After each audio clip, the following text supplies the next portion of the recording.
అందరికీ నమస్కారం అండి. శ్రీ రమణాశ్రమ లేఖలు 81వ లేఖ. శివభక్త సుందరమూర్తి. ఇది 26 జనవరి 1947న వ్రాసిన లేఖ. సూర్యనాగమ్మ గారు వారి అన్నగారికి రాసిన లేఖలు మనం చదువుతున్నాం కదా, అందులో ఇది 81వ లేఖ.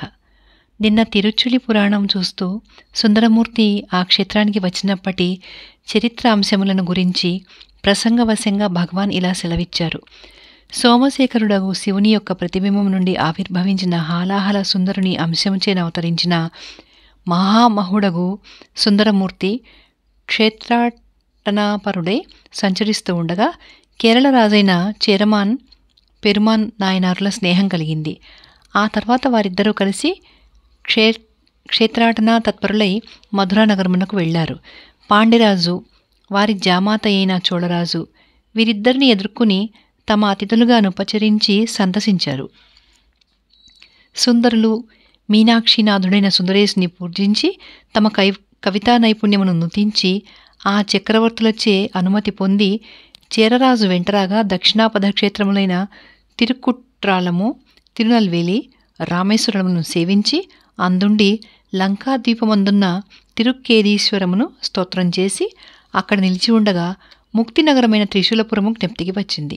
సుందరులు చేరరాజు తత్పురాభిముఖులై నడచి ఆ పురమును సమీపించేసరికి అక్కడ జనసమూహం సూర్యచంద్రులు ఏకకాలమున ఉదయించిరో అన్నట్లున్న ఆ తేజోమూర్తులను ఆలోకించి పరమాహ్లాద భరితులై వారికి ఎదురిగి పురప్రవేశం చేయించి ఉపచరించారు.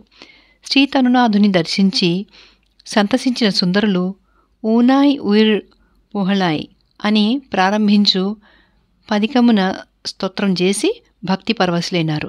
తర్వాత ఆ క్షేత్రమందు స్వల్పకాలం నివసింపదలచి కౌండిన్య నదీ తీరంలో సేనం అనే మఠమున నివసించారు.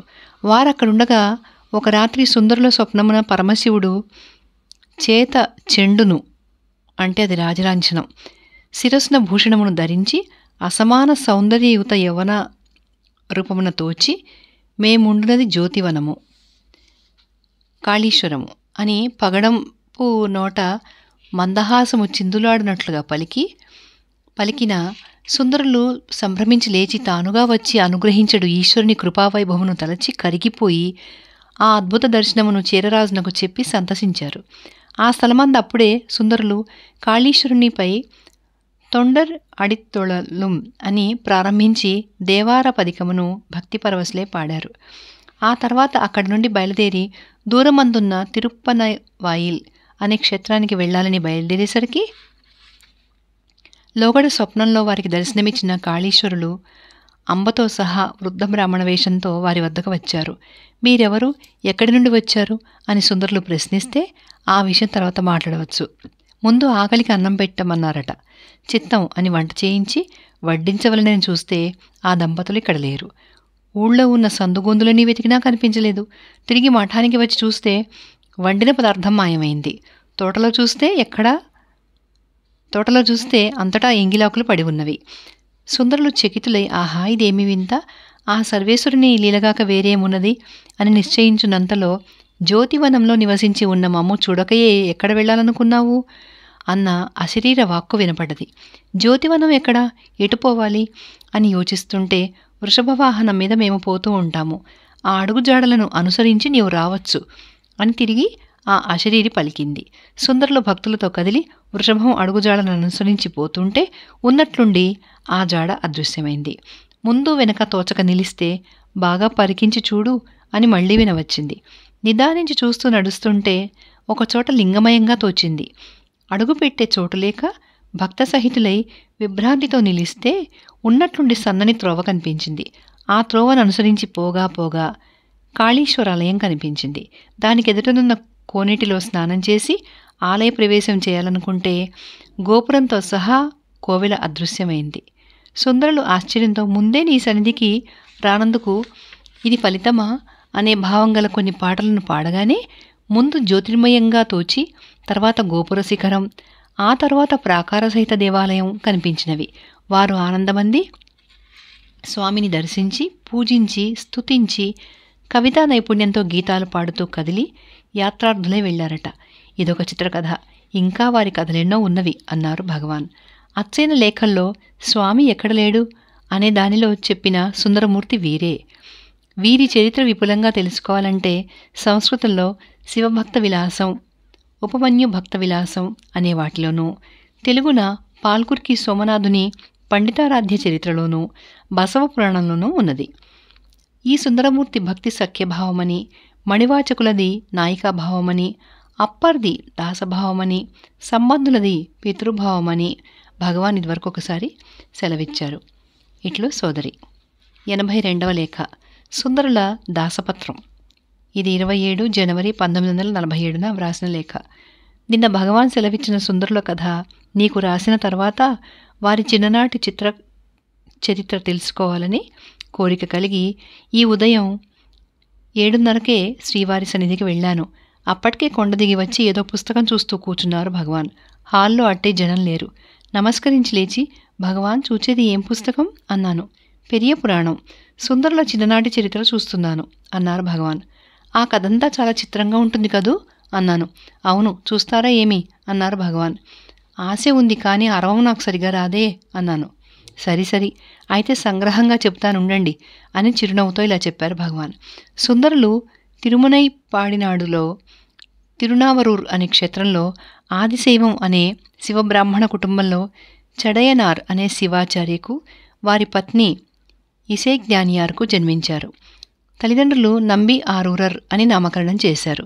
వారు బాల్యమందొకనాడు చిన్న బండి ఒకటి పట్టుకుని వీధిలో ఆటలాడుతూ ఉంటే ఆ తిరుమునై పాడుకు రాజైన నరసింగ మునియరనే వారు చూచి కుర్రవాణిపై ఆశ చెంది శివాచార్యులను సమీపించి ఆ కుర్రవాణ్ణి నాకిమ్మని అడిగారు. సరేనని వారిస్తే తీసుకువెళ్ళి అభిమానపుత్రుడుగా సాకుతూ వచ్చారు. సుందరులు రాజుచే పెంపబడినప్పటికీ బ్రాహ్మణాచారం విడువక ఉచిత కాలమందే ఉపనయనం చేయబడి వేదాభ్యాసమునర్చి సకల కళలయందును ప్రావీణులై వివాహమునకు యుక్త వయస్కులైనారు. ఇది చూచి వారి జనక తండ్రి తమ బంధుకోటి వారైన చటంగవి శివాచార్యుల పుత్రికను వివాహమునకు నిశ్చయించి బంధువులకు పత్రికలు పంపారు. నంబియారూరైన సుందరమూర్తి ముహూర్తమునకు ముందునాడే సమావర్తనం చేసుకుని కంకణం కట్టుకున్నారు. ముహూర్తం నాడు త్వరగా నిత్యకర్మలు ముగించి పెళ్లికుమారుని వేషంలో గుర్రమెక్కి బంధుకోటితో సహా బయలుదేరి పుత్తూరులో చటంగవి శివాచార్యుల ఇంటి పెళ్లి పందిరి వద్ద గుర్రం దిగి యథాక్రమంగా పీట మీద కూర్చున్నారు. బాజాలు మోగుతున్నవి. వధువును తెచ్చుటయే వ్యవధి.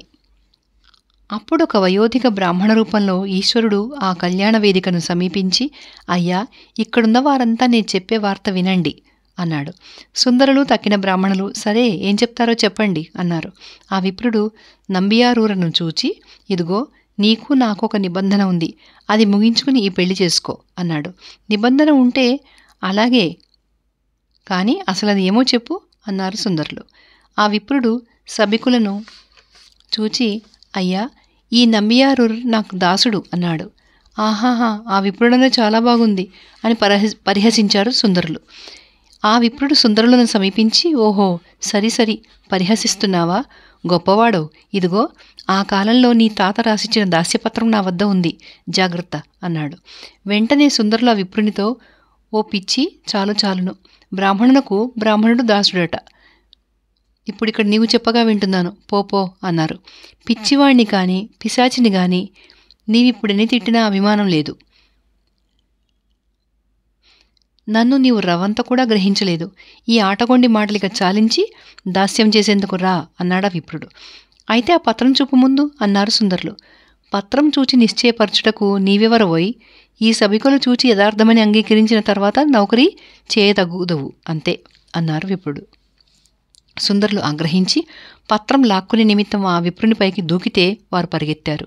వీరు వెన్నంటి పరిగెత్తి పోయి కడకు ఆ పత్రం లాక్కుని చింపి పారవేశారు. ఆ వృద్ధుడు సుందరులను అమాంతం పట్టుకుని బొబ్బలు పెట్టాడు. సభికులు కల్లోలపడి లేచి వారిని సమీపించి ఇద్దరిని విడదీసి, లోకంలో ఏ కాలమందో నడవని ఏర్పాటు చెప్పి కలహించే విప్రుడా, నీవే ఊరివాడవయ్యా అన్నారు. ఇదిగో ఈ సమీపంలో ఉన్న తిరువణ్ణై నల్లూరే నా నివాసస్థానం. ఈ నంబి ఆరూరర్ ధర్మవిరుద్ధంగా నా చేతనున్న పత్రం చింపినందున తాను నాకు దాసుడేనని స్థిరపరిచాడు చూసారా అన్నాడు విప్రుడు. నీవు తిరువెಣ್ಣై నల్లూరి వాడవే అయితే ఈ అభియోగం అక్కడే తీర్మానించుకోవచ్చు కదా అని సుందరులంటే, అవునవును, అక్కడి బ్రాహ్మణ సభలో మూలపత్రం చూపి నీవు నాకు దాసుడవని నిర్ణయిస్తాను, రమ్మని కర్రపుచ్చుకొని ముందుకు నడిచాడా విప్రుడు. సుందరులు తదితర బ్రాహ్మణ సమూహం వెనకనే వెళ్లారు. అందరూ ఆ ఊరి బ్రాహ్మణ సభకు చేరగానే కుహనా విప్రుడు ఆ సభికులను అవలోకించి, న్యాయమరిసిన పెద్దలారా, ఈ తిరునావలూరు వాడగు ఈ నంబియారూరనే వాడు నాకు తాను దాసుడను అనే పత్రాన్ని చింపి మీ వద్దకు వచ్చాడు అని అభియోగం తెచ్చాడు. ఆ అభియోగం విన్న సభికులు విప్రుని చూచి, అయ్యా, బ్రాహ్మణులు దాసులగుట ఈ లోకంలో ఇంతవరకు లేదే, మీరన్నది పొరపాటు అన్నారు. నేను అసత్యాభియోగం తేలేదు. వీడు చింపిన పత్రం వీడి వంశ పరంపరలోని వారందరూ నాకు దాసులని వీడి తాత రాసిచ్చిన పత్రం అన్నాడా విప్రుడు. సభికులు సుందరులను చూచి, మీ తాత రాసిచ్చిన పత్రం నీవు చింపినంతనే నీ పక్షం జయించగలదా? నీ సమాచారమేమి అన్నారు. సుందరుల ఆ సభికులను చూచి, వేదముల ఆదిగా సమస్తము నెరిగిన పుణ్యాత్ములారా, నేను ఆదిశేవుడనని మీకందరికీ తెలియను. ఈ విప్రుడు నన్ను దాసుడనని సిద్ధాంతపరచుట మనస్సు కందని మాయాజాలమని తలచాలి. దీని గురించి నేనేమి చెప్పగలను అన్నాడు. సభికులదిగని ఆ విప్రునితో, నీకితడు దాసుడననే విషయం ముందు మాకు రుజువుపరచాలి. ఒక వ్యవహారం నిర్ణయించేందుకు అనుభవం, లిఖితం, సాక్ష్యం 3 ఉండాలి. నీవి 3 ఒకటైనా చూపవద్దా అన్నారు. ఆ విప్రుడు, అయ్యా, వీడు చింపింది నకలు పత్రమే, మూలపత్రం నా వద్ద ఉన్నది అన్నాడు. సభికులు, అది చూపు అంటే వీడు అది చింపునేమో, చింపకుండా చూస్తామని మీరు హామీ ఇస్తారా అన్నాడు విప్రుడు. సరే, చింపనీయం అన్నారు వారు. ఆ విప్రుడు రొంటిన దోపిన మూలపత్రం తీసేసరికి అకస్మాత్తుగా ఆ గ్రామకరణం అక్కడికి వచ్చాడు. సభికులు అతనిని గని ఆ పత్రం చదవమన్నారు. ఆ కరణం సభకు నమస్కరించి ముడుచుకుపోయిన ఆ మూలపత్రం అందుకుని ముడతలు లాగి అందరూ వినేట్టుగా గట్టిగా చదివాడు. తిరువారూరులో నివసించే ఆదిశేవుడైన ఆరూరరను అనే నేను తిరువెಣ್ಣై నల్లూరు వాస్తవ్యులగు పిచ్చివానికి నేను నా సంతతి వారు క్రమంగా దాస్యం చేయుటకు సంతోషంతో బుద్ధిపూర్వకంగా ఒప్పుకొని రాసి ఇచ్చిన పత్రం ఇట్లు ఆరూరర్. ఆ పత్రంలో సంతకం చేసిన సాక్షులు ఆ సభికులే. వారది చూచి తమ సంతకమే అని ఒప్పుకున్నారు. సభికులు సుందరులను చూసి, ఇది మీ తాత చేతి వ్రతయ్యనా? చూడమంటే ఆ వేషధారి విప్రుడు, అయ్యా, వీడు పసివాడు, తాత దస్తూరి గుర్తించగలడా? వీడి తాత రాసిన కాగితం వేరే ఏదైనా ఉంటే తెప్పించి అది ఇది చేర్చి చూచి మీ ఇష్టానుసారం తీర్మానించండి అన్నాడా సభికులతో. వారది సరి అన్నారు. సుందరుల బంధువర్గం వారు తాత రాసిచ్చిన పత్రం వేరొకటి తెచ్చారు. సభవారు ఆ రెంటినీ సరిచూస్తే ఒకే విధంగా ఉన్నవి. సుందరులను చూచి, అప్ప, నీవిక తప్పించుకునే మార్గం లేదు, ఓడిపోయావు. అందువల్ల వారి ఆజ్ఞానుసారం ఊడిగం చేయడమే నీ విధి అని ఏకగ్రీవంగా తీర్మానించారు సభికులు. సుందరులు, సరే, నా తలవిధి అదే అయితే అలాగే చేస్తాను అని నిర్విణులై నిలిచారు. సభికులు ఆర్ద్రహృదయులై ఆ విప్రుని విషయమే సందేహం కలిగి, అయ్యా, నీ పత్రంలో ఈ ఊరే నీ ఊరుగా రాసి ఉందే, మీ వంశక్రమానుగతంగా ఉన్న ఇల్లు, వాకిలి, ఆస్తిపాస్తి ఎక్కడో చూపగలవా అన్నారు. ఆ విప్రుడు ఆశ్చర్యం అభినయిస్తూ, మీరంతా ఈ ఊరివారు, ఇలా ఇంతమంది, ఇంత చదివినవారు, ఇంత మేధాసంపన్నులు, ఇంత వృద్ధులు, ఇందులో ఒక్కరికైనా నా ఇల్లు వాకిలి తెలీదా? ఆహా, ఏమయ్యా మీ మాటలు, అయితే నాతో రండి అంటూ తాను ముందుగా నడుస్తున్నాడు. సభికులు సుందరులు వెనుకనే వెళ్లారు. ఆ వేషధారి దైవం ఆ ఊళ్ళోనే ఉన్న తిరువరుళ్ తురై అనే శివాలయంలో ప్రవేశించుట కానీ వెనకనున్న వారందరూ నిశ్చేష్టులై నిలిచారు. సుందరులప్పుడు, నన్ను దాసునుగా చేసుకున్న ఆ విప్రుడు నా దైవమైన పరమేశ్వరాలయంలో ప్రవేశించాడే, ఏమాశ్చర్యం అని తలపోసి అత్యంత వాంఛతో ఒంటరిగా ఆ విప్రుని అడుగుజాడలను అనుసరించిపోయి ఆలయంలో ప్రవేశించి, ఓ బ్రాహ్మణుడా అని పిలిచాడు. వెంటనే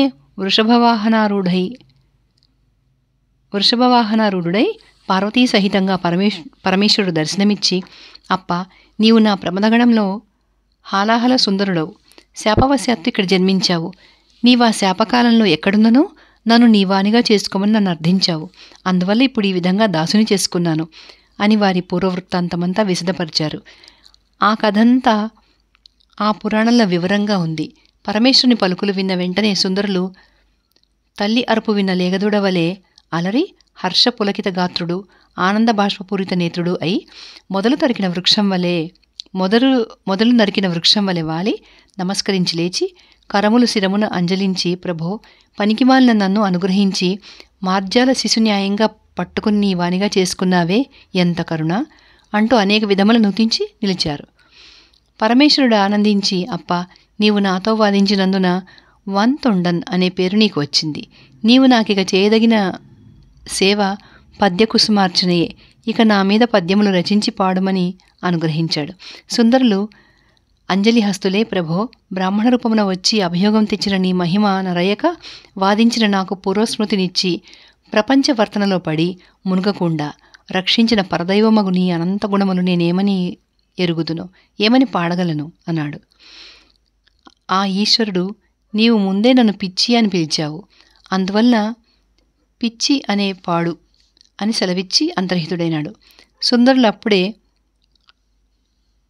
పిచ్చి పిరై చూడి అనే పదముతో ఆరంభించి శ్రీపదికం పాడారు.